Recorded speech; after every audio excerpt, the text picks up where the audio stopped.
আজ কথা বলবো বাংলা গোয়েন্দা গল্প নিয়ে। চলুন একসাথে ডুব দেওয়া যাক সেই রহস্যের জগতে, যা বছরের পর বছর ধরে আমাদের সবাইকে মুগ্ধ করে রেখেছে। আচ্ছা, যদি প্রশ্ন করা হয় বাংলার শার্লক হোমস কে, হয়তো মাথায় দু একটা নাম আসবে, তাই না?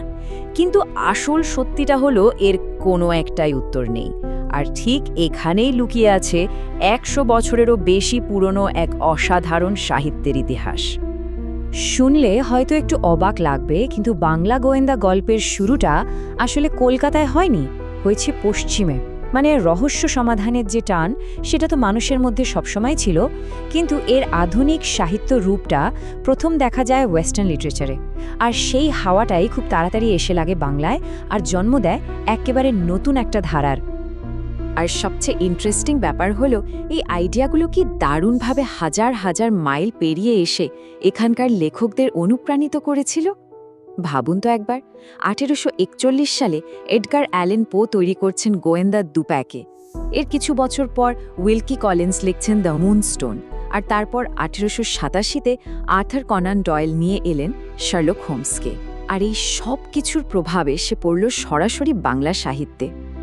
তো প্রশ্ন হলো, বাঙালি লেখকরা এই বিদেশি কনসেপ্টটাকে কিভাবে নিজেদের মতো করে সাজিয়ে নিলেন?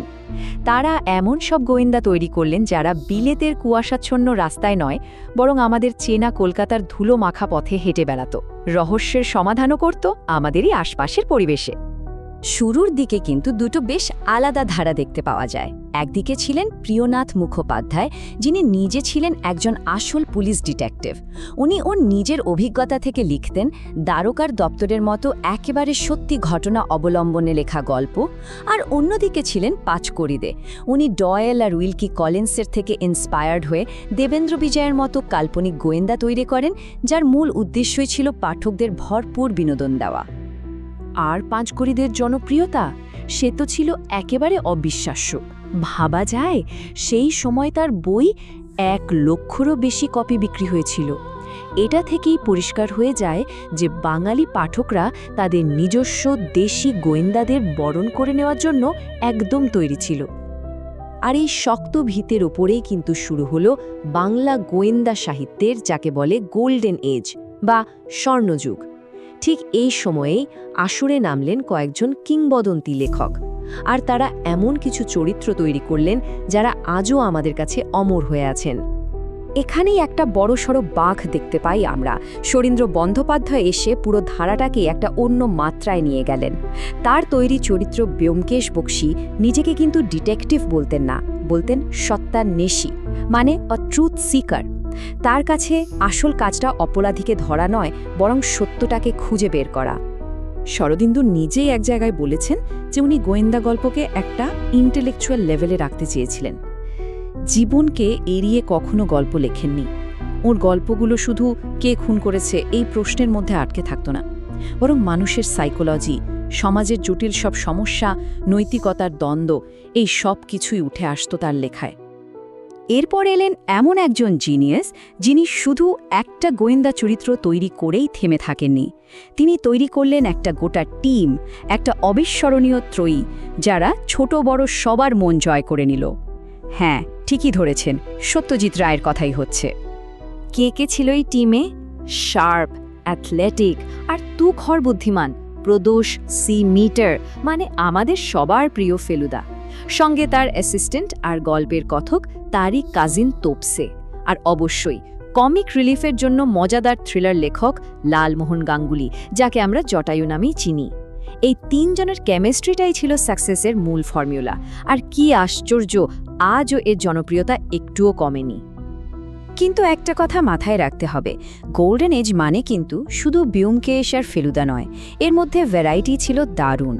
যেমন ধরুন, একদিকে হেমেন্দ্র কুমার রায়ের জয়ন্ত মানিক জুটি, যারা মূলত কিশোর পাঠকদের জন্য অ্যাডভেঞ্চার আর রহস্যের গল্প নিয়ে আসত।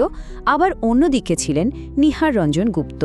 তার গোয়েন্দা কিরিটি রায় ছিলেন অনেক বেশি ডার্ক, জটিল আর সাইকোলজিক্যাল থ্রিলারের হিরো, যা মূলত প্রাপ্তবয়স্ক পাঠকদের জন্য লেখা। এইসব হেভিওয়েট সাহিত্যিকদের পাশাপাশি কিন্তু আরেকটা জগৎও ছিল, যেটা হলো পাল্প ফিকশনের দুনিয়া। আর এই পাল্প ফিকশনই কিন্তু গোয়েন্দা গল্পকে এলিট ক্লাস বা লাইব্রেরির তাক থেকে বের করে এনে একেবারে আমজনতার হাতে পৌঁছে দিয়েছিল।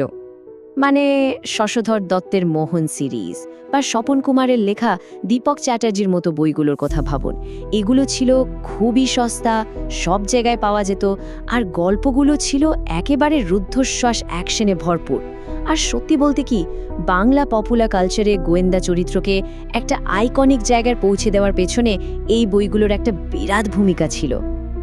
তবে গল্পটা কিন্তু বইয়ের শেষ পাতায় শেষ হয়ে যায়নি। এই চরিত্রগুলো বইয়ের পাতা থেকে সোজা উঠে এসেছে সিনেমার পর্দায়, টেলিভিশনে। সেখানে তারা পেয়েছে এক নতুন জীবন আর পৌঁছে গেছে কোটি কোটি মানুষের কাছে। ধীরে ধীরে এরা আর শুধু বইয়ের চরিত্র রইল না, হয়ে উঠল আমাদের কালচারাল আইকন। ভাবুন, কত জেনারেশন ধরে কত অভিনেতা, কত ডিরেক্টর এই চরিত্রগুলোকে নিজের মতো করে পর্দায় ফুটিয়ে তুলেছেন। এটাই তো প্রমাণ করে এদের টাইমলেস আপিল, তাই না? ব্যোমকেশ বলুন, ফেলুদা বা কিরিটি রায়, কাউকেই বাদ দেওয়া হয়নি। প্রত্যেককে নিয়েই হিট সিনেমা হয়েছে, জনপ্রিয় টিভি সিরিজ হয়েছে।